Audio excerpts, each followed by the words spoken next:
and economy, the type of economic challenges that we are facing, the need for a very trained, knowledgeable workforce and human capital cannot be overemphasized. Whether it's in the Ministry of Finance or Department of Finance at the provincial level, whether it's in the Accountant General, CDA organization, whether it's the Auditor General's department and other corporations in the public sector. The type of challenges, and the biggest of them, is the fiscal deficit that we face. That is one of the chronic issues that as an economy we have to face and find a way forward for it in the near future. And for that, the main battle has to be fought by the financial managers, by the public sector accountants, by the public sector auditors, because they are the key stakeholder in the public sector financial management area. The details of this program, how the consultative process has been taken along in last 3 years, it has been given by Mr. Mehfooz. As far as when this proposal was given to me by my management, that here is a proposal coming from the World Bank and the ACCA, I thought it as a good opportunity where the Department of the Auditor General could interact, could open its doors and avenues for new concepts, learning new concepts, interacting with the professionals, and enhancing its capacities in different aspects.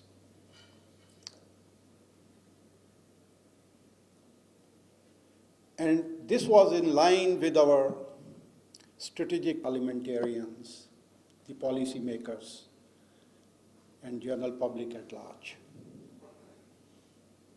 So our cooperation, interaction in this project with ACCA and World Bank is in line with our overall strategic objectives and goals that we are pursuing.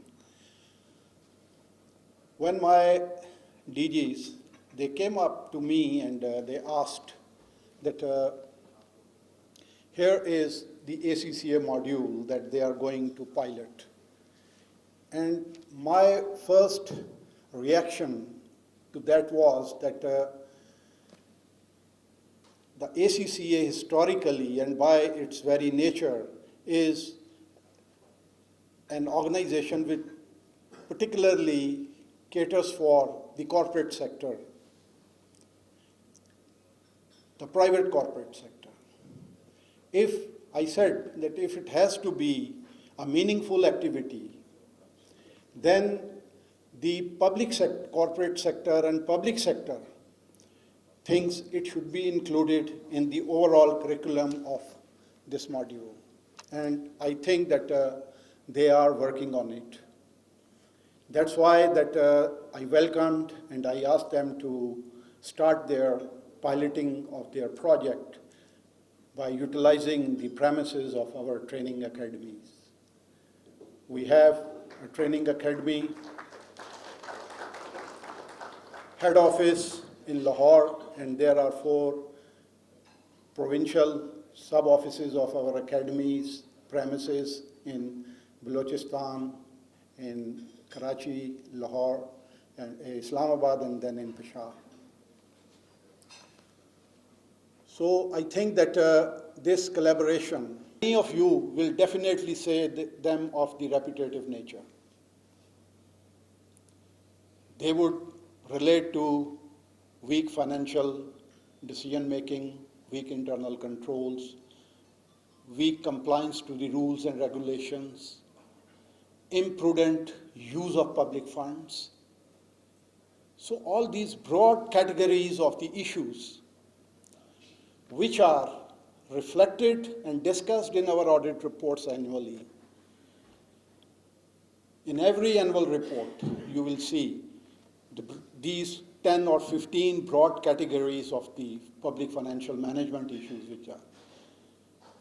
And the one other thing that you can notice is that the quantum of the funds and the amount under these issues is rising, the percentage every year. If, let's say, if 20 years back,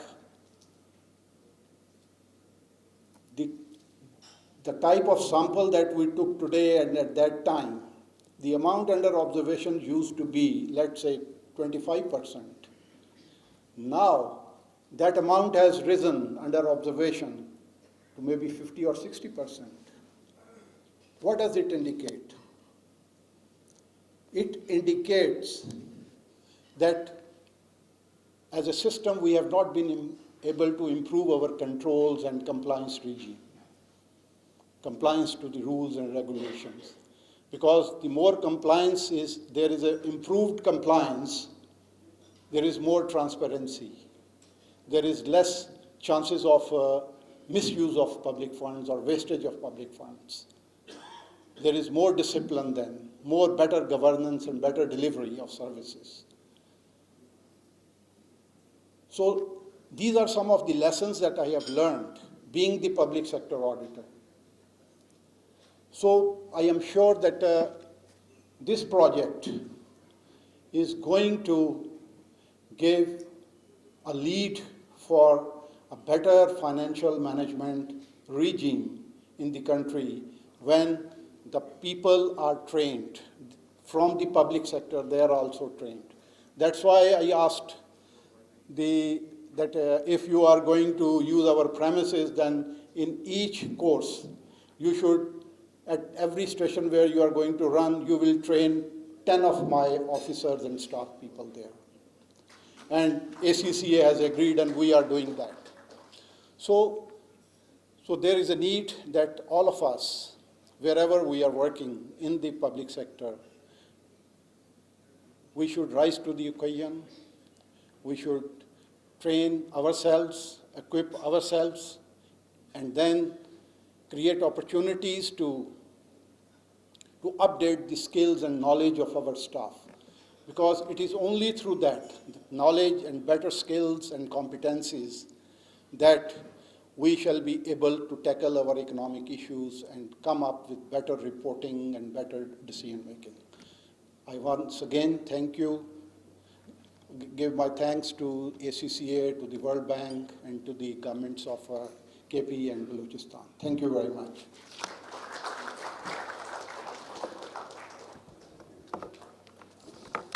Thank you very much, sir. Now I would like to invite Mr. Faisal Azim for unveiling of Advanced Diploma in Public Financial Management qualification.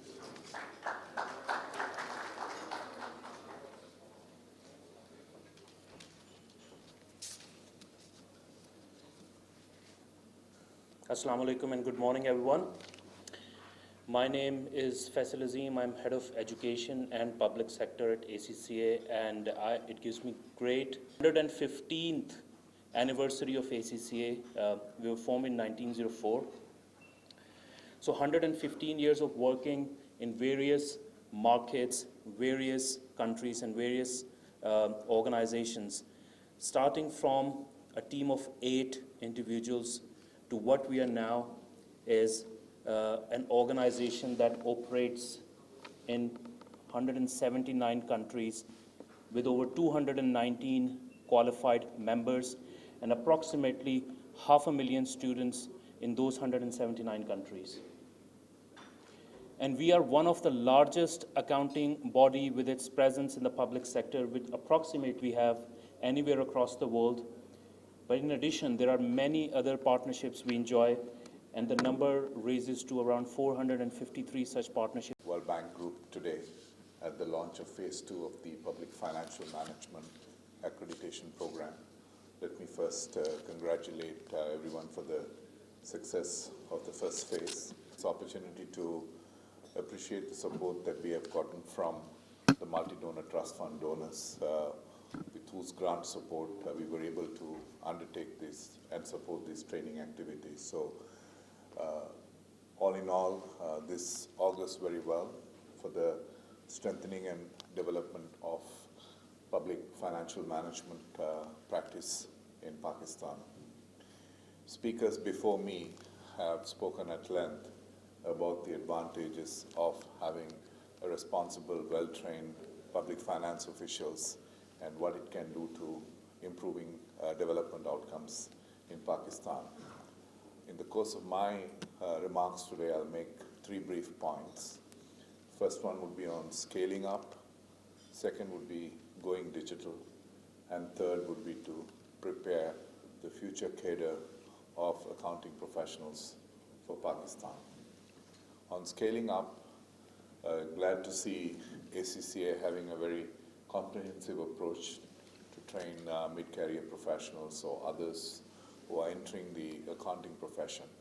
This is vitally important because in the World Bank projects and programs that we implement in this country, or we fund and the government implements, one of the many critical challenges we face is the question around accounting and auditing. And these weaknesses often do 2 or 3 things. First, they delay project implementation, and as you know, when project implementation gets delayed, it adds to the cost of a project. So that often emerges as a critical challenge. Second is when you don't have sufficiently trained manpower, there is something called VC, project to project poaching happening. So if there's one project as an accountant, another project has to find somebody, they'll go hire the accountant. So basically you're bleeding capacity from one entity to another. So how do you essentially be able to bring enough or train enough people? There is actually a dynamic labor market of trained professionals in this accounting profession. So this is why accreditation programs of this kind sort of are important. The only thing is, I think, given the enormity of challenges and opportunities in this country, I think one has to be looking at not training in hundreds, but over a period of time, it has to be in thousands, because this country is large, and if you look at what goes on in the public sector, there's a lot more capability needed. Second, let me move on to going digital. So it's not only about building skills and human capacity to become a better system or to train more people who can be more sharper accountants. I think the accounting profession world over has embraced digital technology, blockchain, machine learning, all have emerged. So what can Pakistan do better to also simplify the very cumbersome business processes that exist in federal and provincial governments? As Minister Jhagra and Finance Secretary of KP would note, recently my colleagues, I think Akmal is here, he showed me how long it takes and how many steps it takes for an invoice to get processed. And it takes about 26 to 28 steps. And why can't this all be digitized? But of course, business process re-engineering has to happen. And many countries actually have transformed their public finance management through business process re-engineering. And I totally believe that the vision should be, should be a 1, 2, 3 pay. And what that it will do is it will make it efficient. And second, the cost of, I would say, projects or the cost of a transaction would start reducing, because every vendor then will know that they're going to get their money as soon as a service is rendered or a good is supplied, and they don't have to wait for weeks and months before these transactions are completed. So it doesn't have to be a journey of 26 steps. It can be just a 1, 2, 3, let's pay, make the payment. So this is what I think digital know-how is vitally important. And with the business process re-engineering and the adoption of technology, I think the public financial management can be very quickly revolutionized in Pakistan and elsewhere. And this is where institutions like ACCA can bring global experience. My last point is on for the future. And to me, accounting when I was growing up, my parents would tell me we should be good in numbers. And that brings you to the numeracy skills.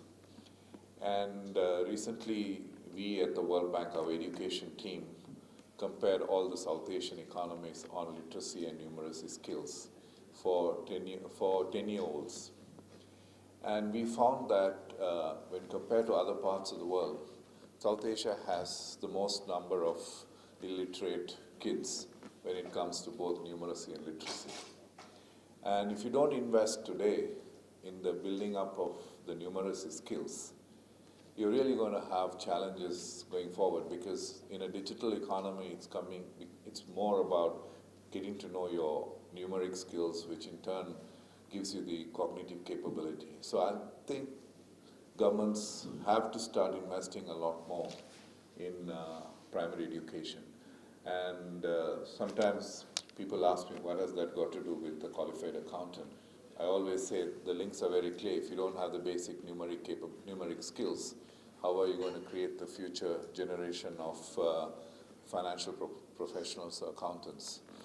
So in conclusion, let me congratulate ACCA, the governments of Khyber Pakhtunkhwa and Balochistan and the Auditor General Office for taking this forward and launching the phase 2. Second is enormous challenges, but there are great opportunities, and accounting profession has a big role to play.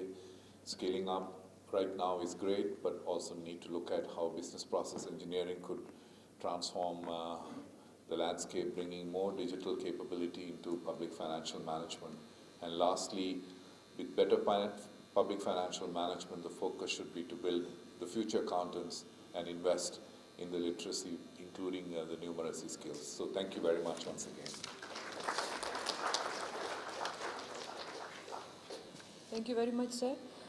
Now it's my pleasure and honor to invite Minister for Finance, Mr. Taimur Saleem Khan Jhagra, to share a few words with us.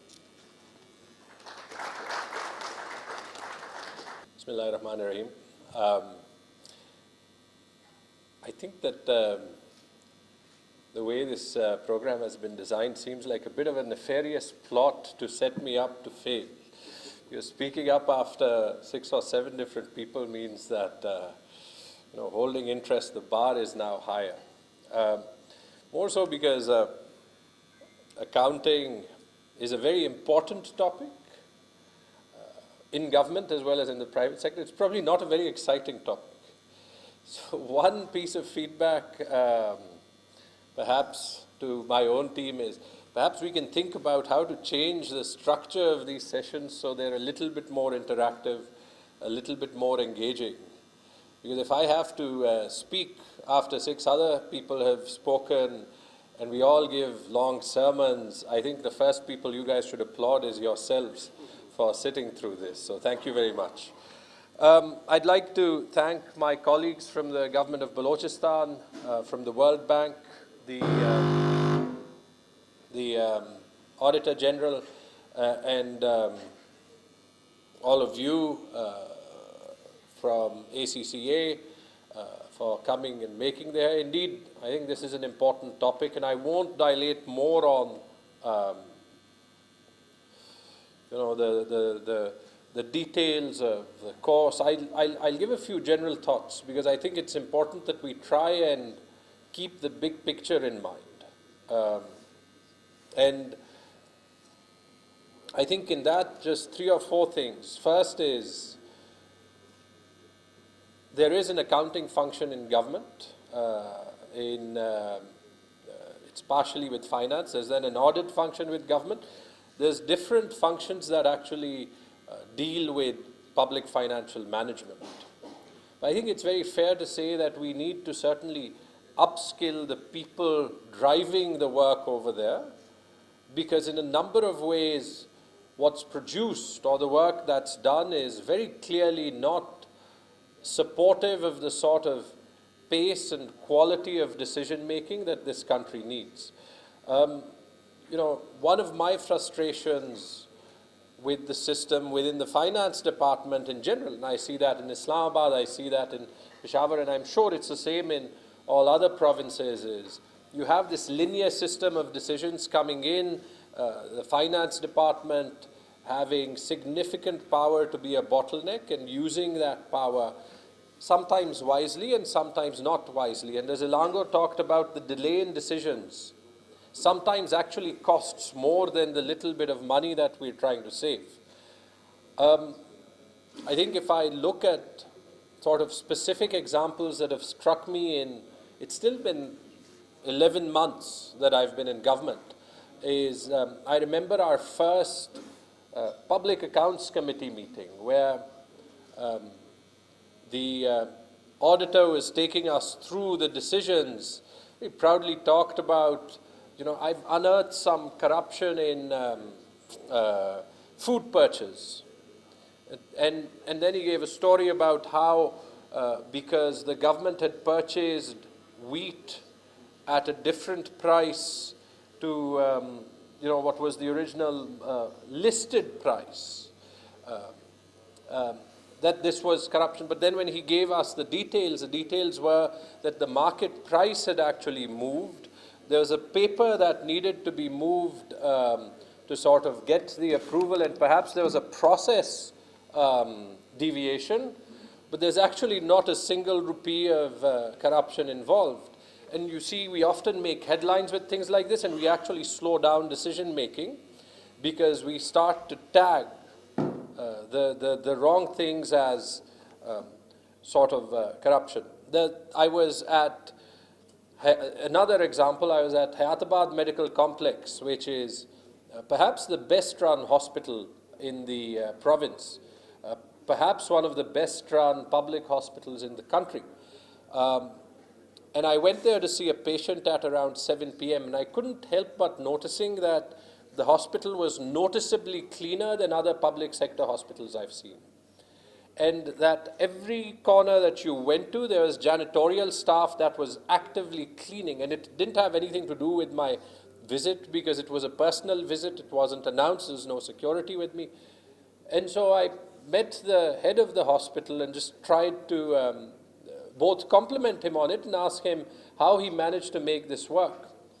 And he said that not surprisingly, that he'd outsourced the janitorial services, and because it was a private entity that was actually doing it, we were getting that much better value for money. But then he also said that there was an audit para on him for outsourcing this, right?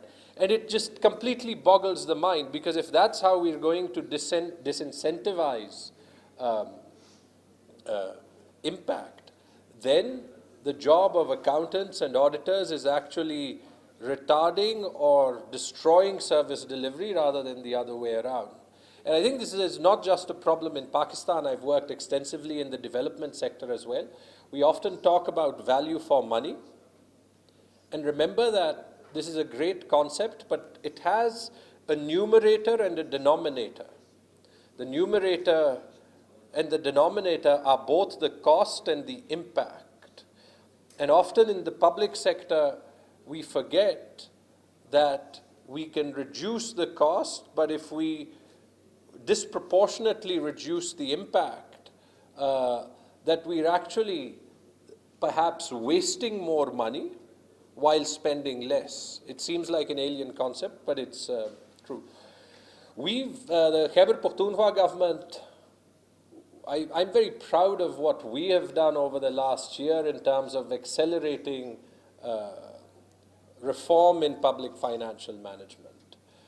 I think we've taken some of the boldest steps of any government in ages in this country. We have increased the retirement age. This may not be process reform, but it's a result of actually looking at numbers and identifying the need to actually improve the way we manage the fiscal space that we have. This year, we actually ran a significantly different process in terms of better coordination between the finance department, which manages the current budget, and the planning department, which manages the development budget. And we're going to significantly further improve that coordination.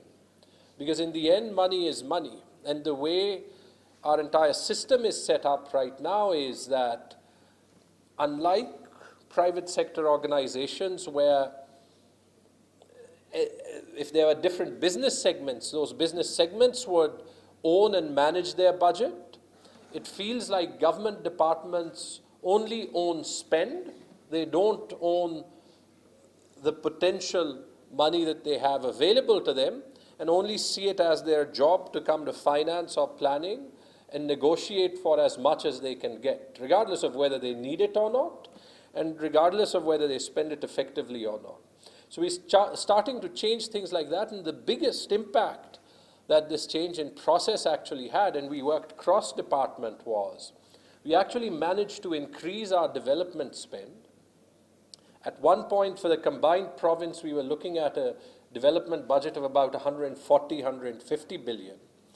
And both by managing the current budget, managing the development budget, we increased it to 319 billion, which was just 30 billion short of Punjab's budget, which has an overall outlay of about 2.5 times.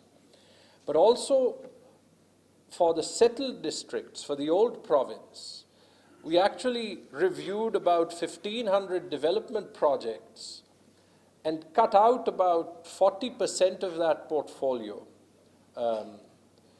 203 billion rupees out of an old portfolio of 469 billion rupees, which were there and simply getting allocations, but actually were either not contributing to public impact, or simply were notional expenditures that were there. And by reducing that and actually fixing that, we've allowed that money to be reinvested in higher impact projects as well. I actually wonder whether an exercise to this scale has been done anywhere before. And what that actually makes me think is, we are in challenging economic times, and one of our ways out has to be to try and increase the efficacy of every rupee that we spend. Because when I look at the way that, in general, the finances are managed by the administrative leadership that we have in this country, and this is not criticism at either any party or at individual departments, we've simply allowed our system to evolve to a point where we challenge what we do so little. I actually believe that it would be very, very easy to actually double the impact of every rupee that we spend. I can give you sort of copious examples. Take a university that is being built. The university takes money for purchasing land from the provincial kitty, and then requires money that for building the infrastructure from the Higher Education Commission. Without coordination, I could give 1 billion rupees to a university that may already be functioning in rented premises to purchase large tracts of land that then don't get developed over 10 or 15 years. And so that's immediately billions of rupees that is actually stuck in illiquid assets that are not producing anything. So for me, if we look at roughly what must total spend in the country be? About 10 trillion? 10 plus trillion, right? So 7 trillion for the federal government, 2.5 trillion for Punjab, and probably about 12 trillion rupees. Right? If we were to shrink or to look at where we can actually impact cost on the current budget, for example, we saw that the change in retirement age regulations do not impact the number of new recruitments that we have to do, but save us between 20 and 30 billion rupees a year, which means almost 100 billion rupees in 3 years. And all of the arguments that you hear against it, that it may delay promotions or it may stop recruitment, are completely baseless. And then if you think of investing that money back in the economy, right, we actually calculated that on top of the recruitment that you can still do in government, which is more targeted, if you perhaps are blocking 1,000 positions in the government sector, you're creating 50,000 positions in the private sector, right? So for me, the reason that better training, higher qualified professionals are important is ultimately in the same way that Elango made the linkage to primary education, we're going to make the linkage to actual public impact that every department does, that are actually going to drive economic growth in this country. So I'm very excited about the program. I hope that as we train accountants, we actually get them to think of the wider implications of this work. And I have no doubt, the reason I'm here is, I think that this is another key step in our reform journey to try and actually create a center of excellence in public financial management in our province. I know our partners in Balochistan, the World Bank are with us, and I hope that some of the few steps that we've talked about, that there will be much, much more to come. Thank you very much. Thank you very much, sir. For closing remarks, I would invite Mr. Noor Haq Baloch, Secretary Finance, Balochistan.